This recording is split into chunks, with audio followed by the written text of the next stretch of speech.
dealing with vendors is actually something that I really hate. And that's because it's people. And sometimes these people don't even know what they're talking about.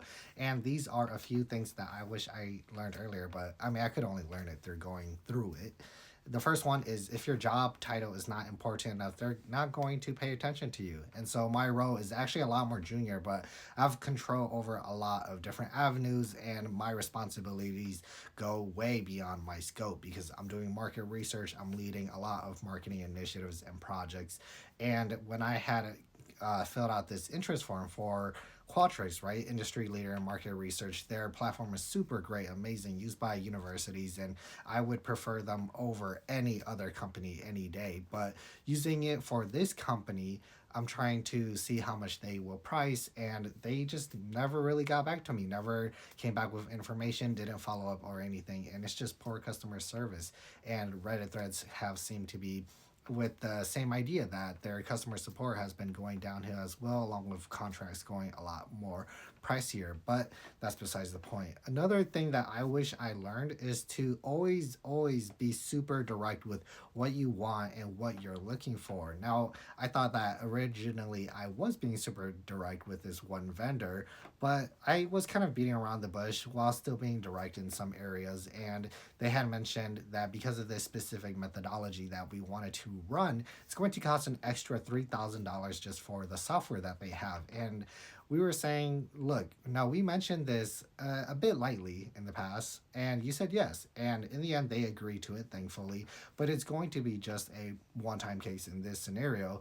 But it's important and had taught me, look, you have to be super clear from the beginning what you're looking for, kind of what your plans are for the future, and what that partnership includes.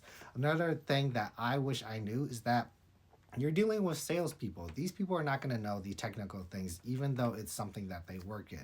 Now, of course, my area of specialty is market research, so I know a lot of things about sampling, the methods. Either you're doing probability, non probability, methodology, and these people were mixing analysis with methodology. And so every time I mentioned something like conjoint or max their ears would light up like a dog and would be like, oh yeah, this is hella money. I know that they're going to pay because it's, going to require software that we have.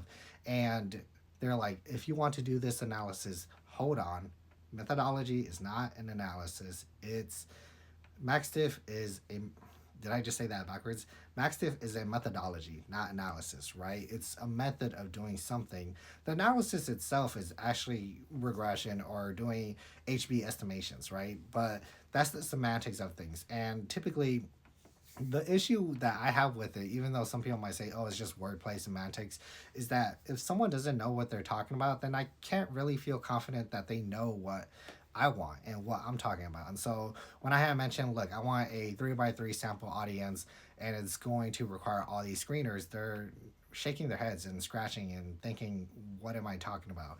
I'm asking, well, how do you sample your respondents? Where are you getting them from? And what kind of methodology are you going with that? Is that probability, non probability? How do you handle bias and ensure that people are doing this and this? And they just say, look, our data is, they go through this screener, we ensure that our data is blah, blah, blah. I'm just like, okay, yeah. They don't really know what they're talking about, but it's good enough because they're selling respondents and we'll take it, and everyone's opinion is worthy and worth some money, so we'll just have to take it. But essentially, those are the things that I wish I knew as I handle these vendors.